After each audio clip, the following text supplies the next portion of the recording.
Would you introduce the two young men you've got with us today and give us your outlook on the 2020 season? Yes, I have Mr. Rashad Johnson. He's be a senior for us. He's a linebacker, outside backer, inside backer for us. Then we have Mr. Roger Orr, that's an offensive tackle. He'll be a senior as well. But we at Gadsden City, we're excited about this season. We feel like we played a lot of young guys last year, and they had a lot of experience, and we're ready to build on that. And going into, we felt like that we got better at the end of last year in a lot of areas, and our kids have done a great job doing the winter workouts. And as we got ready to go into the spring, unfortunately, we had to shut it down. But through a lot of virtual stuff and teaching, we were able to kind of keep up with a lot of teaching for our kids. And so once we got back June the 1st, our kids took that out on the field, and we built on it. Last Thursday, we considered that our last summer workout, and out of the 22 workouts we had a great turnout for our kids. You know, it was a little up and down the month of July. As far as participation wasn't as good as we would like to have it because of some concerns from some parents. However, but the base of our kids have been there, the older kids, and so we're very excited about competing, and our kids look forward to it. Our coaching staff look forward to it. Hopefully our community look forward to it. All right, guys, questions? Coach, so you had some staff changes occur over the spring and summer. Talk about some of the new guys you got coming in joining your staff.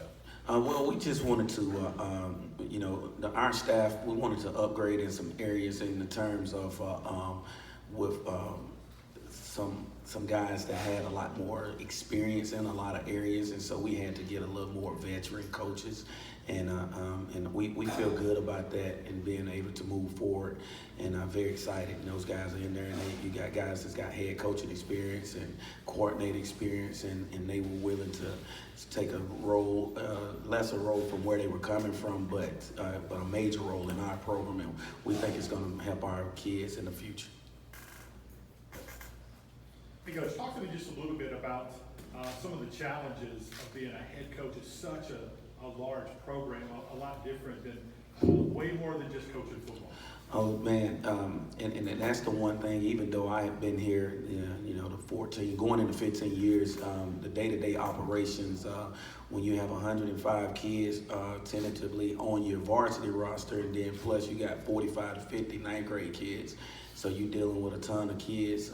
The operations, getting them in and out the building, getting them to the practices, making sure all the paperwork is in, just tracking them. But we have a really good staff of men that helps me with that. As we were finishing up today, it was easy for me to leave because we have a great support staff, whether it's coaches, whether it's support staff or the ladies up front, different things of that nature. So, as long as you balance the time, we got a great setup, awesome setup at our place with support staff. So it's not as challenging, but it is a big task. All right, just for all three, we'll start with Danny's coach.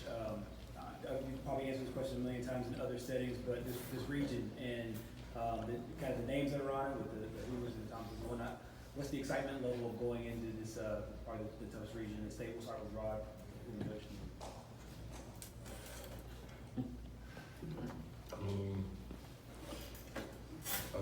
I say it'd be challenging. I'm glad we got put in the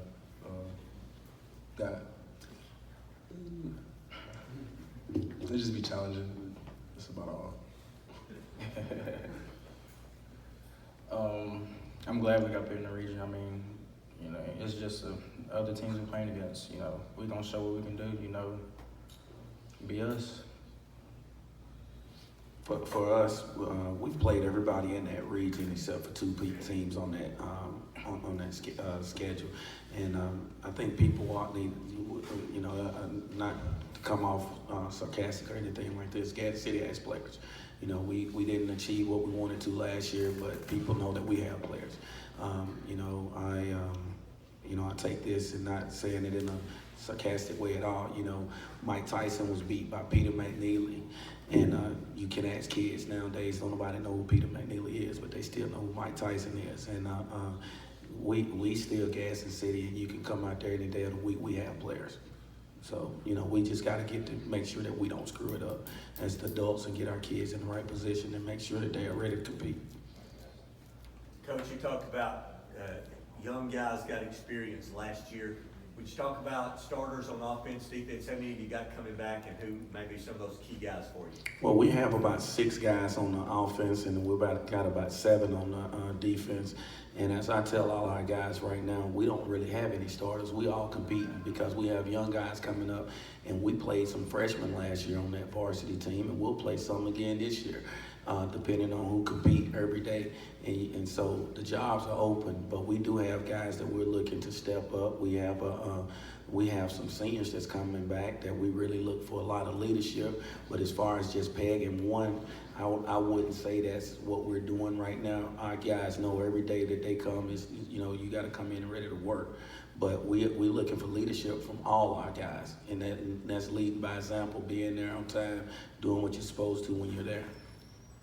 Coach, I know last season wasn't up to anyone's expectations, one loss wise, but talk about a few positive things that came out, maybe some silver linings that you learned about the kids. Well, what we tell our guys, well, what we've built on with that, we don't talk about it, we don't hide from it. You know, we were not a 1-9 team. You know, we were only 2 games that we were out of at the half. Other than that, we were in the fourth quarter. Every game we played besides 2, we were winning at the half. And we lost the games at going into the fourth quarter or at the last 2 minutes of the game. So what we're working on is how to finish. Every day we end practice in this summer, we're ending with drills to finish. And our kids know that, you know, we can all start out the game and be the best player there is. Well, we need you to be the best player the last 2 minutes of the game. We can't have a 1st and goal about to go in to score to win the ball game and end up at 4th and 45.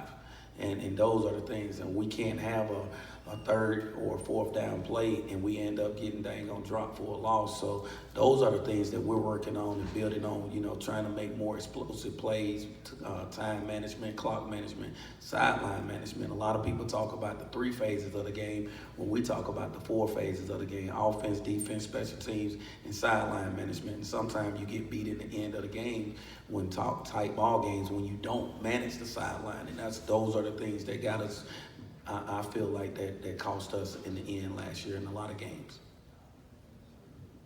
Coach, can you talk about your quarterback competition? I know DeMarcus Macon, I think, starter last year coming back, and then Brady Troop came over with his dad as you hired.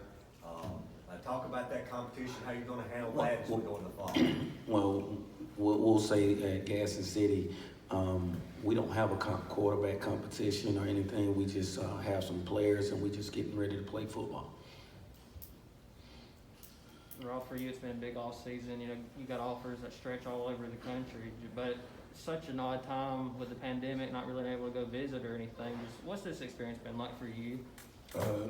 It's been kind of good, but I wanted to go visit some of the schools. I've been doing a lot of virtual tours and stuff like that to see the schools, but I really would love to go visit some of them. I know you mentioned August the 1 as a target date. How are you kind of viewing that right now? I know it's for a fact it's going to change. Yeah.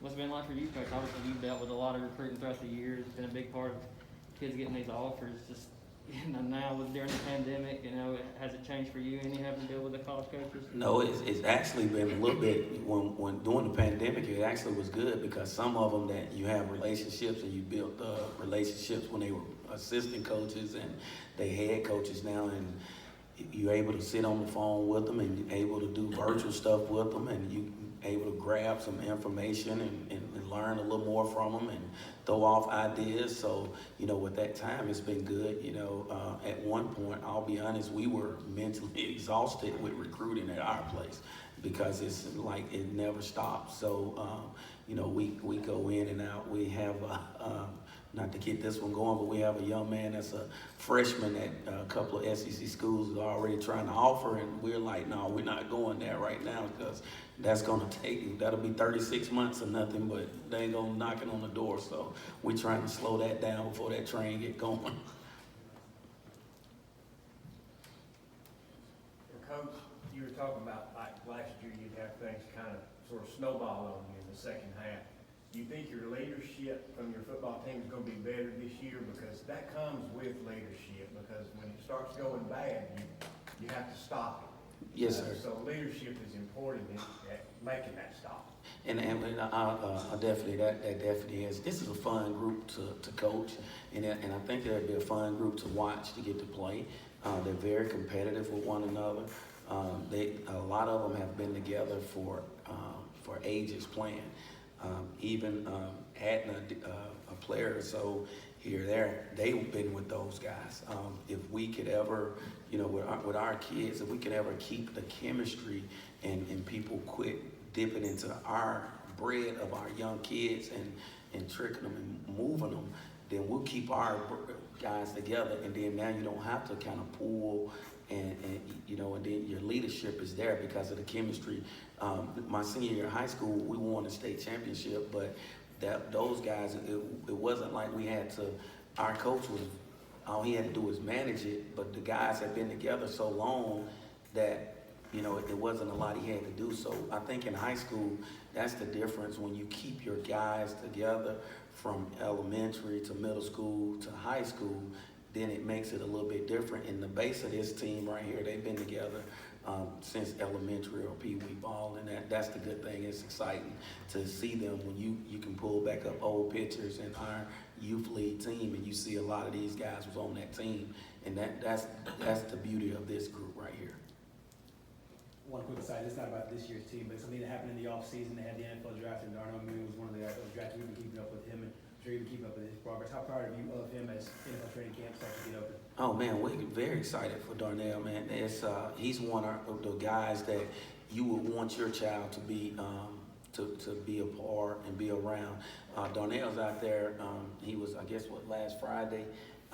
They're taking our kids. They spend a ton of time. All our former guys come back and work with our kids, and they challenge them. And we have not achieved on the field in the win column is like we have, but we still feel like that we're winning in the game of life in a lot of areas, because what we don't want that our kids to come through and give us 36 to 38 months of their life, and we don't have an opportunity for them to go off and do some better things. And when we look at a guy like Darnell, he moved here in the middle school from up in the Kentucky area, and his whole thing was he wanted to be a basketball guy. And we kept him out there, and Coach Scott done a great job with handling him, being able to play AAU basketball and juggle football and AAU basketball. But he is what I would say, a pillar of our community, in the sense that he really talks to our kids. He spent a lot of time with the young ones. And like I said, last Thursday or Friday, we did what was called like a combine type deal for all our seniors and juniors, because we couldn't take them out to camp. And him and a couple other the guys that's off in college, they came home to actually run the drills and take them through it. And so, man, we're very excited about it. For all three of you guys, and one thing that's always impressed me about the Gadsden City football program is, like you said, guys come back all the time, and they're proud of that. Ahmad was posting on his social media, Darnell was there. Just so many guys that go off to college. Not a lot of programs have that. How exciting is it for you guys, I guess, to kind of feed off that, the guys that's been in your shoes, and I guess are kind of where y'all want to be? Man, it feels great, for them to come back to us and, teach us a lot, as we move on forth, going to college, playing professionally, teaches us a lot. It's just good to have someone to come back and help the community, help around with the kids and stuff like that, teach them new things.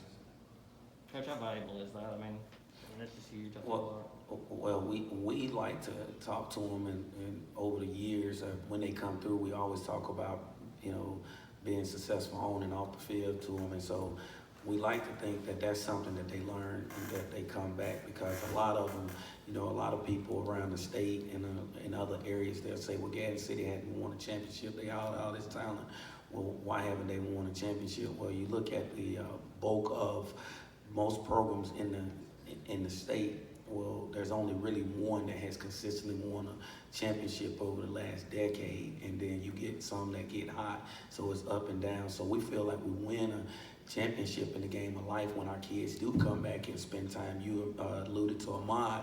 Well, we have 8th grade kids that Ahmad has come back and spent time with, and he trained them, and talk to him, and now hopefully we'll be able to hire Ahmad. He's gone off and gotten his degree and come back, and he was a 3-year starter at Tuskegee, and we're very proud of that. And we have numerous guys that's off playing athletics, but we have guys off in the military and doing other things, and they come back as well.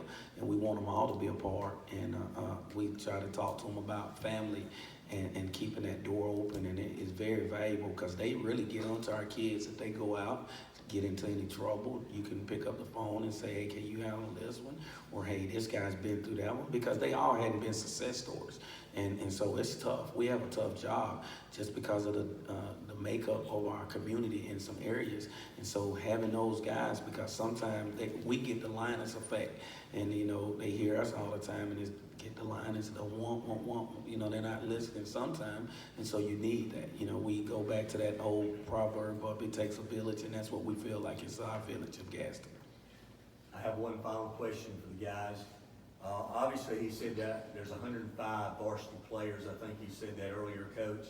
What does it mean for you two guys to be selected as the two guys that Coach brought to media day today? It's a blessing, I feel like, me being up here, like your leader, lead team guy, lead as an example on the field, off the field, anywhere in school, just be a great player to the team. I'm just glad Coach brought me out here. That's all I'm to say. All right, guys. We appreciate you coming today. Thanks a lot. Good luck to the Titans this year. Thank you.